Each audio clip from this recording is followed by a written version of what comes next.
Hello, everyone, and thank you so much for joining this podcast. My name is Dr. Irvin Scott, and I'd like to welcome you to Office Hours with Doc. Over the past 30 years, I, like many before me and many after, have devoted my life to America's children and its communities by working within the education ecosystem. In other words, I'm an educator. I've been a teacher. I've been a principal. I've been a district leader. I've been a nonprofit director. I've been a foundation executive. But so many before me have done those jobs, and so many people are doing those jobs, and so many people will do those jobs in the future. However, what we want to do in this podcast is look at individuals and listen to those individuals who are doing those jobs right now in order to do three things. One, we want to hear their stories, understand how they got to where they are, and what they're doing while they're there on behalf of America's children. And let's go beyond America, the world's children, because we have international perspectives that we'll be sharing. So that's the first thing. Number two, we want to better understand how these educators work within the ecosystem, not only as individual actors, because sometimes you have to do that, but more importantly, as team members to have impact. And then number three, speaking of impact, our goal is to hear how we might all work to accelerate our collective effort and impact going forward. These are the voices from the ecosystem that we'll hear in this podcast. If you've ever wondered what's going on in schools or school systems or school districts or however you think about schools in the US and the world and the lives of those individuals who are shaping children's lives, if you've ever wondered that, this is the podcast for you. Office Hours with Doc. Welcome. All right, we're back. Thank you, everyone. We have been having these amazing conversations that I entitle, well, actually, I got the name from my students, Office Hours with Doc, voices from the pre-K-12 education ecosystem. And I am so delighted to have, I call everybody my friend and colleague, but this is definitely a gentleman who lands in both of those categories. He used to be one of my students. I guess once you're my student, you're always my student. But uh, I'm so happy to have Dr. Lynn Johnson with us today. And he's going to be just taking us through his journey and his role in the pre-K-12 education ecosystem. But let me just start off by welcoming him. Lynn, thank you so much for joining us.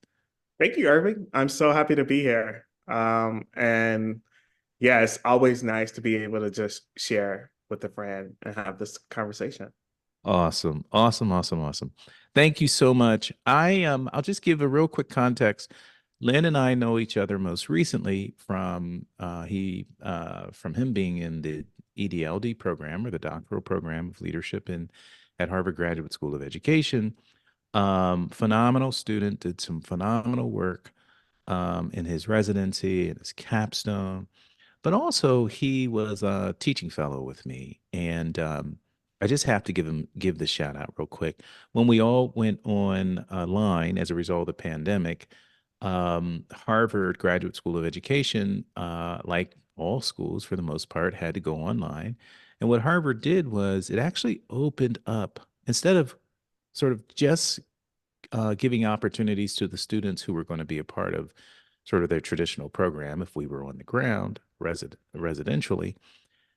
Harvard Graduate School of Education, and shout out to Dean Bridget Terry Long, actually opened up the windows or the doors even more so when COVID happened. Basically, she said, you know what? COVID means we're going to all be online. So why just have 600 students at Harvard? Why not have 800 students at Harvard? And that's exactly what happened. We went online and gave access to a lot more students to get a master's over a couple of years at Harvard. And long story short, I was one of those faculty members who ran one of those classes that we opened up to a lot more students. And Lynn was one of the teaching fellows. I think we ended up with three or four. Did we have four teaching fellows? Yeah, that's right. We have four. Oh my goodness, they were amazing. If I so I gotta give them shout outs now. It was April, it was Lynn, it was Charlie, and it was Simone. Like, Um, and they just did an amazing job. So amazing. I give them credit for being major contributors to Harvard actually beginning an online education leadership program. Now it's a full-fledged program. Then it was just in response to a crisis. Now it's a full-fledged program.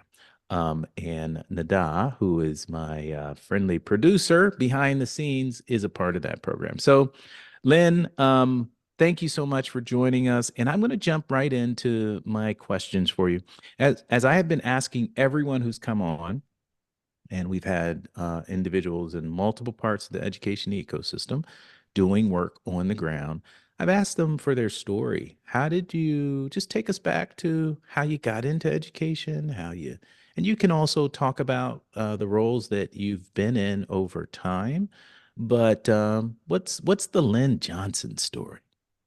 oh, I love this. All right, we're we're getting down to business. Just let me take a step back. So I grew up in a small town outside of Chicago called Harvey, Illinois. Hmm. And my parents moved there and grandparents moved there because there was a steel mill there. Eventually closed down and it became a Rust Belt city, um, for all means. I can't say that education was I can't say that my family was the most educated, Hmm. but education was always important. And I share that because I remember my days being, me entering school, the pre-K 12 system Hmm. at 3 years old. 3 Um, years old. 3 years old. And I entering in and I had trouble speaking. I Mm. had trouble with memory, a lot of issues just being really small. And there was this moment of like, is Lynn development kind of is behind or not? Two things. I eventually went to kindergarten, but even when I was at kindergarten, I was faced with uh, uh, not the most greatest support, right? I remember my teacher saying, like, I don't think Lynn is smart enough to actually finish kindergarten. Um, and as a kid, like that's devastating.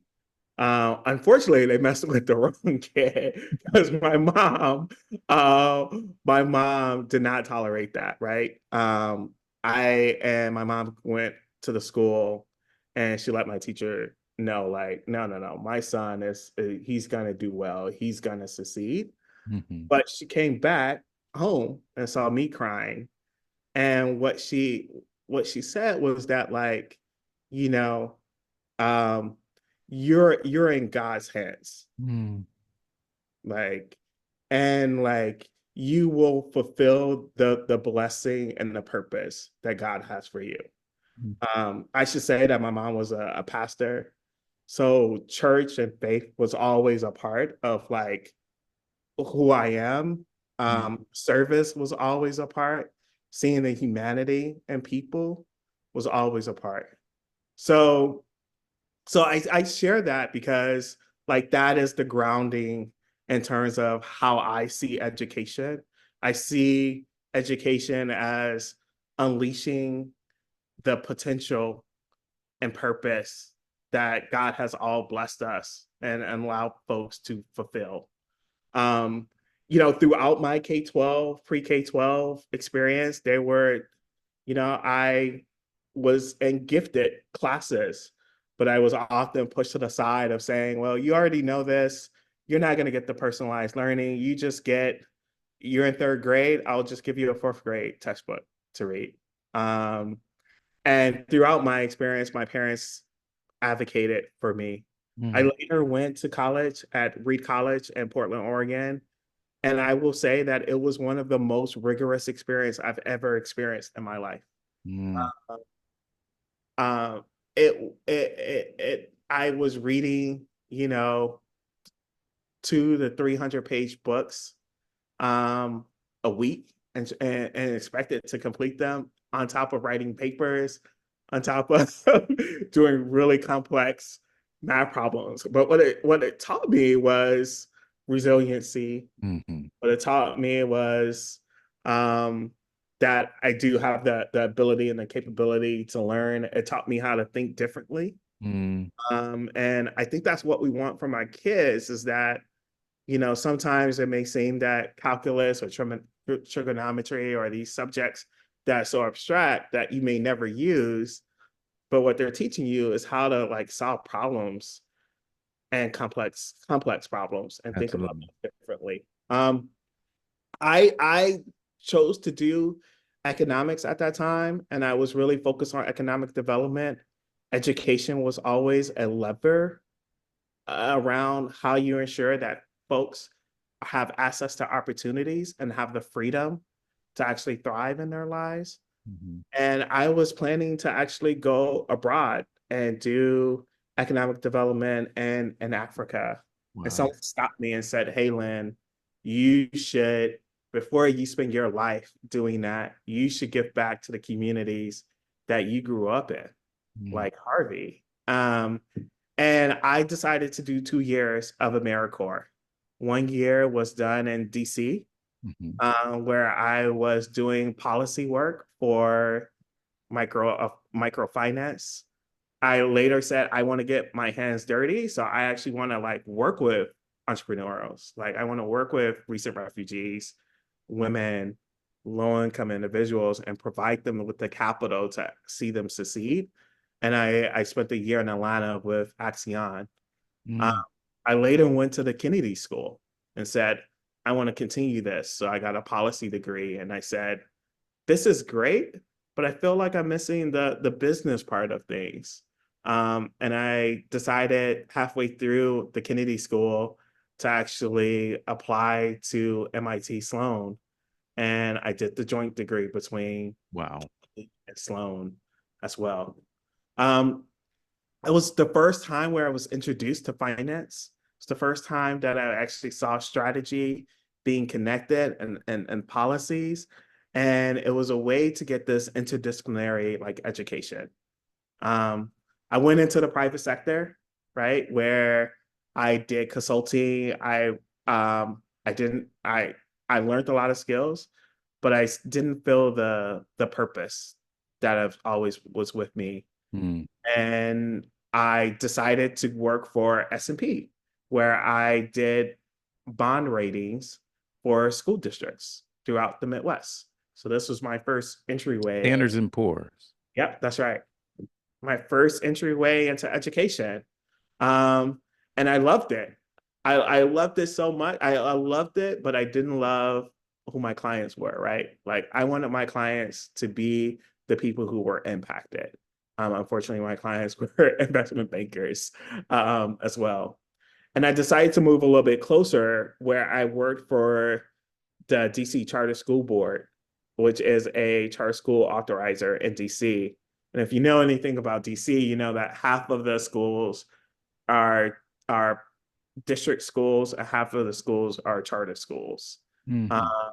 and in that role, not only were I helping with the finance and operations, but what I was also doing was giving advice, financial advice, evaluating the financial health of about 60 charter schools within DC to ensure that they had the sustainability to actually grow and Mm-hmm. serve kids well.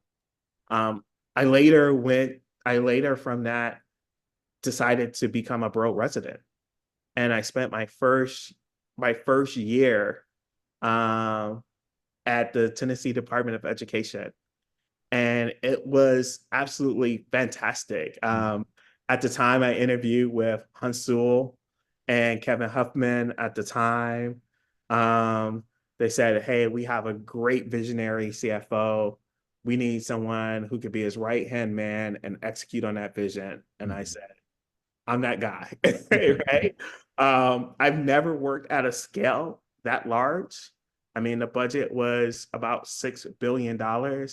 It had thousands of people. And it was complex in ways that I could not have imagined. And I did some really great work there. One of the things I did was create a strategic budget plan that aligns our budget to the strategic priorities at the state level, which was never done before. Um, and just to giving that to the commissioner to have that clarity was amazing. Dorsey Hobson at the time and Memphis was like, he was looking for a CFO. Mm-hmm. And he asked me whether I knew any great CFO. And I told him I do myself. You're looking at them. That's right. And we had conversations around coming to Memphis. And there was some hesitation because of my age, and because of my experience. And what I told him was, hey, you could hire someone with 20 years of experience of the wrong things, or you can hire someone with, little experience, but willing to ask the right question and learn and do the right things. And he made the right choice. Because when I came to Shelby County, they were facing $100 million budget deficit. We turned that around into a year where it was a $60 million surplus. We not only did that, but we invested in CTE programs to strengthen the number of certificates. We were able to increase and increase attendance while lowering chronic absenteeism. We were able to improve our graduation rates and raise proficiency. And we were able to provide like social emotional support. And to top that, we instituted student-based budgeting as well to ensure that equity was cemented in the structures and the policies that exist so we can uproot the historical inequities.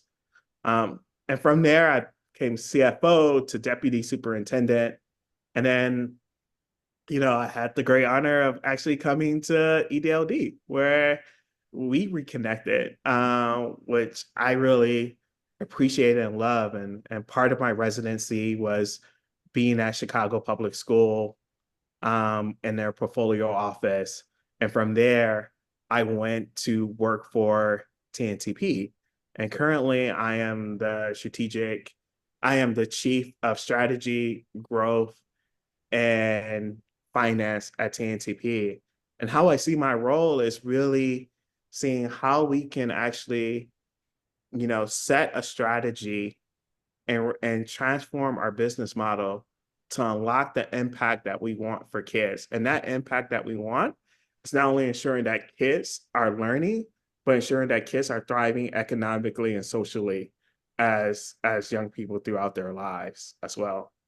And because I have such a disciplinary like background and approach, and I've been in different spaces, Mm-hmm. I also, at the same time I was doing TNTP, I am also doing work with a organization as a senior advisor called Maycomb Capital, and they were starting a impact investment fund to actually use flexible debt as a way to help nonprofit curriculum providers grow high quality, standard aligned, culturally relevant curriculum as well. And so it's been such a blessing Mm-hmm. to have the perspective of different parts of the ecosystem and how they interplay. Wow. Oh my goodness. So, this is amazing. I must say, Lynn, you've shared some things that I didn't even know, and you TF'd with me for like a whole year. And I think that says a couple of things. One, it says you're multifaceted and obviously still evolving in the impact that you're trying to have and are having. But I just want to repeat a couple of things. First of all, you started with this anchor of the way I would describe it as not my child, which is from your mother's perspective. like I'm going to advocate he's going to achieve at high levels, and I'm going to make sure that that happens. So that sort of parent focus, and just really, really powerful. And also the intersection of faith. The book that I recently wrote, which is coming out April 9th, Leading with Heart and Soul, does speak about this intersection of faith in our lives, or in my life in particular, around the work that I was doing, that I have done and continue to do, in education. So I really, really appreciate that, and I appreciate you speaking about it so confidently. I think I think we don't do that, in education, and I think it's because of obvious reasons, the separation of church and state. But I think there are ways to do it safely, in a way that actually builds us and helps us to embrace our identity, and do our work even more passionately. So I just really, really appreciate that. And then you talked about your path, with a mix of doing work in graduate school, doing work on the ground, doing work in charter schools, doing work at traditional public schools, doing work at the state level, doing work in corporations, businesses. And so I can't help but to ask you to dive a little more deeply into this notion of the pre-K-12 education ecosystem. So you've been in, and I won't necessarily do it in the sequencing, but you've been in a traditional school district as a chief financial officer. You've been at the state level, either as chief financial officer or deputy to the chief financial officer. You are doing work currently, which I might describe as more corporate business oriented, but you describe it the way you want to describe it. You have done work in large urban school districts. And then, of course, you are now in TNTP, the new teacher project. TNTP, is that what it stands for? That's right. Uh, TNTP. TNTP, which I describe as a technical assistance organization. So everyone can't necessarily see me bring up this visual, but Lynn can see the Yes. visual. And so, what I'd love for you to do, Lynn, is just talk about that ecosystem.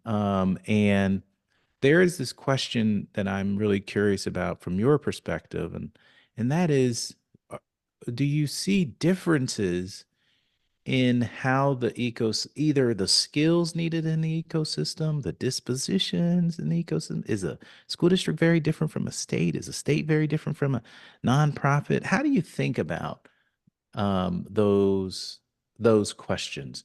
And I'll just let you take it. I'm trying to phrase it, but I know you can. You're No, clear. I love it, Irving. Yeah, I would say they all are different. Here's what I would say. They're all driving towards a common impact, and they're Hmm. all centered around ensuring that students are learning and students are succeeding, Yeah, but they're leveraging different ways to approach and achieve that mutual aim. I would agree. So, I mean, where their difference is that, from my experience, and I'll start kind of broad and talk about like the state level, right? Like working at the state, what I saw is that the state truly has control of, and if you really have a state education agency that is going beyond just being a compliance state agency and really thinking about how to actually provide assistance and guidance to school districts to actually strengthen the work, Mhm. it becomes a little bit different, right? So now you're thinking how you use um, policy, how you use funding mechanisms in terms of your state funding, how you are actually bringing in technical assistance to actually work with district leaders around issues, um, and then how are you also bringing to bear like data as a way to ensure that you're not only holding people accountable, but you're also providing them with insight around how to continuously improve and get the results that they need to. Mm. And when I think about the state, like that is the power that they have. Um, they're not touching students on a day-to-day basis, right? Like their unit of change is the district level in terms of how they're going to move that needle forward. Um, where I would say the district is a little bit different, right? Like so now you're being influenced by the state in terms of all those things that I mentioned, and yet you're closer to community. You're closer to students. You're closer to educators, and your unit of change is schools and communities that in which you're in and you're influencing, and you have the ability to actually implement educational practices um, in terms of deciding who's the best teacher, what curriculum you should have, what food you should have, how we should design and what programs we should have. You're actually able to have conversations with communities, students, and educators around what their needs are and actually meet those needs one to one and have that continual conversation with, Mm-hmm. with community. And I think that is different. I mean, and I would say the last different with the school district is that you are accountable to many people. You're accountable to a board, and a board is accountable to the district. You're accountable. You may be accountable to the mayor and local politicians that exist within that. You're maybe accountable to the state agency as well, but most importantly you're accountable to the citizens Right. who who are within your community on a daily basis. And the one thing is for sure is that within that community you can bet, and for families who stay there, that not only were they a product of that system, their kids will be a product of their system, and their kids will be a product of that system as well. So that's a bit different.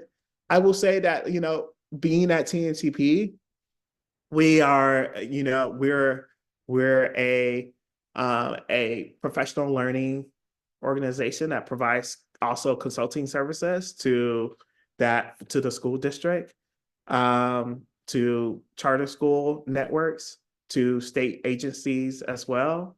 And what we try to do is work at the classroom level to even the state level. And Wow. we're doing that by providing insight, providing, and that insight is influencing policy, and it's allowing us to actually combine both of those two stools to actually see how we can implement best practices Mm-hmm. from the classroom to the state. And that's different, right? Because we don't have direct touch, Yeah. right? We're not educating kids, but we're supporting educators who are doing that work. We're supporting school leaders to to understand our academic vision and to actually implement that. And we're standing side beside them as partners in doing that work. And Mm. that's our lever of influence that we're having. And then I will say, from a funder kind of impact investment lens, I would say that the lever is, how do you actually create the market conditions that are needed or use market mechanism to actually spur larger scale change that address a need that could be an impediment to impact. Another way to say this is actually, how can you use market or capital as a way to actually accelerate and expand impact. Um, and that is a little different as well, because you are now working with providers of services and products as your unit of change as well. So I know I started from like the state, and drilled down a little bit to the district, but from the impact investment, now you're like even broadening up and thinking about like the market even broader than that in a different vein. Yeah. You did a brilliant job of really You taught me talking. well, Irving. That's Say it why. again. No, I'm being truthful. I appreciate you giving me a little shout out for some of that. But so you talked about the state, you talked about the district, you talked about TNTP as a professional learning technical assistance organization, and then you talk about the impact investing. Now, you are fortunate in that you have you're really blessed. Language I think you would use, your mother would use as a pastor, and that you have skills that have allowed you, knowledge, skills, dispositions that have allowed you to be nimble, right, and be in multiple places.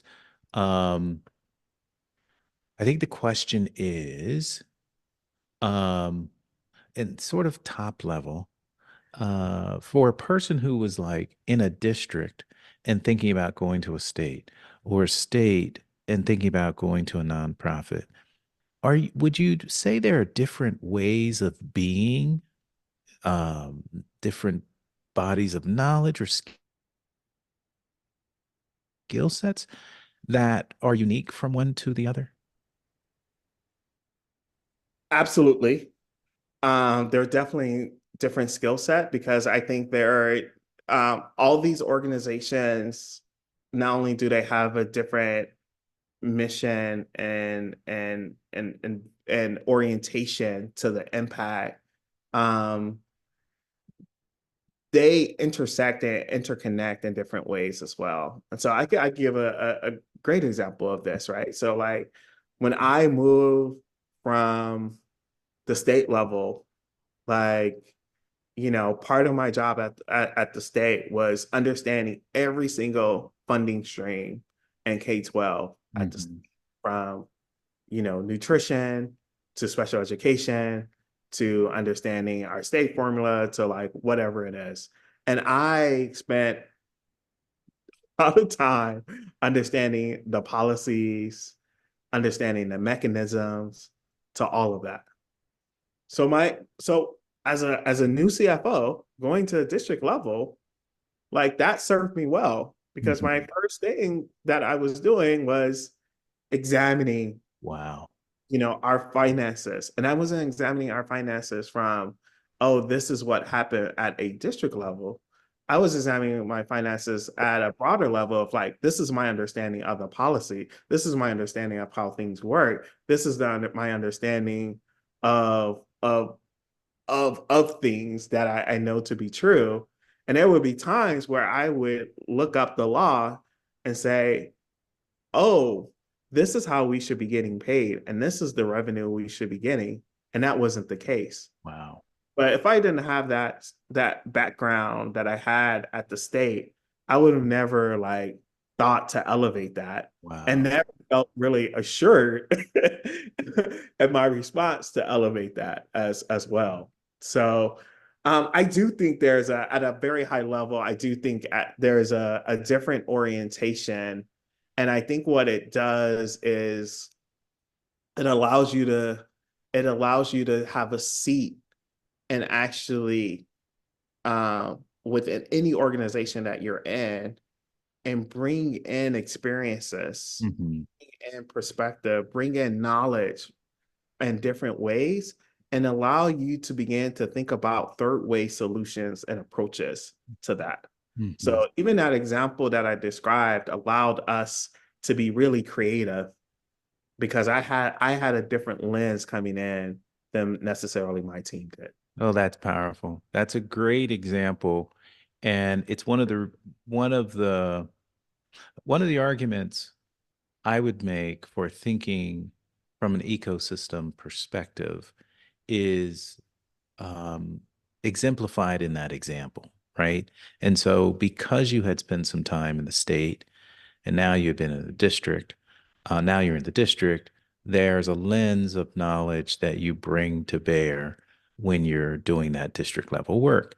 And I would imagine, correct me if I'm wrong, now that you're at a place like TNTP, you understand what it looks like on the ground to implement high quality curricula. And so You understand what it means to have a technical assistance organization or a professional learning organization to help districts actually do that because you had to find the funds and actually ensure that it was happening when you were in Shelby County. That's right. And I remember multiple times where we're, at Shelby County having conversations with the superintendent, with the CAO. I would actually, every day I would talk to the CAO, right? Hmm. Not only for my learning, but to be a thought partner to them and to help shape strategy. Hmm. And one of those times we were thinking about high quality instructional materials because we know that that is one of the greatest levers that we can pull in terms of actually helping students achieve and learn, Hmm. right? Um, but you can't do it alone. You can't Yeah. do it without the PL. You can't do it without ensuring that there's proper assessment. You can't do it without all of those things. And understanding how those things um, connect and having different perspectives that can actually inform that, I think really helps. And that's not only just within Tennessee, but having a perspective even nationwide where you can start to pull in best practices as well. Mm. That's beautiful. Listen, before I ask the final question, say just briefly a little more about the impact investment work that you're doing, because my sense is because your background is so eclectic, both for profit, not for profit, in a traditional school, outside of traditional school, multiple graduate schools, including MIT and Sloan. Um, you open yourself up for more creativity around how to do what some might describe as the traditional work of school districts, which is making sure you got curriculum. But you're doing an investment, you're doing this impact investment work that really sits at the intersection of traditional and very innovative. Say a little more about what that actually looks like. Yeah, I'm happy to. So part of this work I'm doing with Maycomb Capital, which is part of their custom strategy that they have. The fund is actually called Educational Resource Impact Fund, ERIF. It was launched by a set of foundations, about five major foundations: the Gates Foundation, Walton, Schusterman, Hewlett, and Kellogg. And they all said that like there's a there's a market need for a different source of capital to help nonprofit curriculum providers to actually improve their business model and scale in order to reach um, low income, multi Black, Latinx students as Mm. well. Um, and part of offering this capital is saying, oftentimes we look at the private sector, and that is actually often used to spur growth. And it's used often to spur growth because no one wants to have diluted capital where you have to like share ownership with other investors as Okay. well. That is often used. So they're applying this market, this kind of market-based approach to actually solve a bigger problem. The fund is about a $20 million fund with $15 million to actually invest. So far, we have closed and approved about 13.5 million of that so far, leaving just about 1.5 remaining to deploy. Mm. And Irving, I will say this. One, having the business background Yeah. allows me to actually understand the financing component. Hmm. Having the district background and the state to actually understand like what happens to actually purchase a curriculum Mm. lends well and having that perspective. And then having the education background to Right. understand what makes a high quality instructional material. What does it mean to be culturally relevant? How does that impact and all the components that comes with it? I think has been really amazing. And what I would say that's even more beautiful about it is to actually have to be a Black man in this space and to be able to do it as well is not commonplace. Mm. And it's something that I take as um, a real privilege as well. That's amazing. That is amazing. I'm gonna be really honest. I don't understand all the financial maneuvering of what what you're doing. I know it's brilliant. I know it sits in between, it sits at the nexus of sort of traditional education and um, investment banking and that business modeling. And I think one of the things that's beautiful is having a person like yourself. And I think there are more individuals like this, and I'd love to elevate them through this platform, and we should be doing more of this, that bring what I would describe as an eclectic background. But because their background is so eclectic, they haven't necessarily been, and when I say eclectic, they haven't necessarily been a traditional educator from teacher all the way. But because they sit at this nexus of eclectic, they bring creativity and innovation around how to solve long-standing problems, which was, I teach a course, the course Sector Change, which is all about bringing new ideas to traditional persistent problems. And that's what you're doing here. The idea of high quality curriculum has been around forever, but how we have solved it hasn't necessarily worked. And so what you're saying is, okay, well, let's use a different method to ensuring that schools and students and educators have access to high quality curriculum. 100. And it's providing different incentives, right? Now we're Exactly. providing a set of different incentives to nonprofit providers. So yes. That's amazing. Okay, I've gone a little bit over, but this has been amazing. I had this question, and you could just give me the brief version of it, and your response to it, and we'll come back. I am committed to having you back at some point in time and unpacking this a little more, because to be really honest, as I told you earlier in our sort of preface conversation, I'm still trying to figure out this question. But I do wonder if is there, could you imagine a world where people were more thoughtful about how the education, pre-K-12 education ecosystem in its framing sort of operates in a community? Is there a formula that one could propose for how the pre-K system should be operating in a particular community? You gave a great response to that when I asked you earlier. And I just wonder what your thoughts on that as we close out soon. Yeah, I'm happy to. I think there is, right? So I think oftentimes we think about school systems. I mean, I think it starts with thinking about like the outcomes that we want to achieve. Learning, we want to ensure that there's pathways for college and career, and we want to make sure there's a sense of well-being. And we know that needs to start at the classroom where you have great teachers, Mhm. you have great materials and content, but you also ensure that the support that are needed in the school Mm, exists to serve the whole child.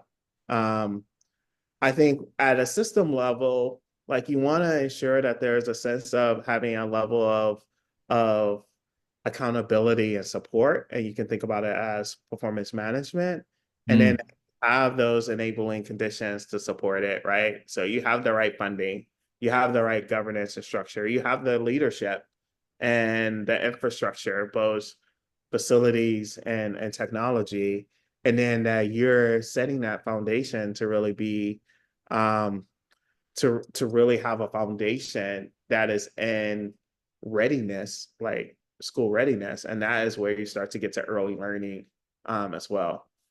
The thing I would say and close with is that I think we also need to think about schools as not only organizations of learning, but also as social institutions. And I think when we think about those two together, I think what I just described is all you would want the leadership to do as an organization of learning. mhm, You start to think about schools as a social institution, you start to see the intersection that it has with health, with mhm, housing, mm, with with poverty, with workforce, with food. And what it says is that if in order to like strengthen our school systems, we have to strengthen our communities. And when Mm, our communities are strong, our school systems will be strong. mhm. Um, and I think there's a play to think about our ecosystem, even not broadening it, but how does our ecosystem interact with other ecosystems? Um, and how can the school system be an anchor to influence those other school systems as well? That's powerful. That's powerful. Almost as though the pre-K-12 education ecosystem is a microsystem that is part of a macro system. And making sure that that microsystem doesn't operate in isolation from that macro system um, is really important, especially for more vulnerable communities. So that is, yeah, and that is some of the work that I'm leaning into as part of TNTP. It makes Mhm. it's one of the top reasons why I came and makes me excited every day. And it's some of the work that we're leaning collectively around like, what does that mean? Because what we know to be true is that, when we look at Black and Latinx students, even the high achievers don't necessarily thrive in life Yeah. economically and socially. So, like, what needs to be true of that, and not only changing the learning environment, which is just not in the four walls of a school, but Yeah. outside of that, and ensuring that folks are equipped with the social capital, the support, the guidance, and the skills to actually thrive in life. That's beautiful. Lynn, it's been an absolute pleasure, my friend. Thank you so much for joining us. And if I asked you to come back, would you do that for us, please? Of course, I would. All right. It's so great having you. Thank you, everyone, for joining us. We look forward to having you back at our next episode with Office Hours with Doc. Thank you so much, Lynn. Thank you, Irving. I really appreciate it.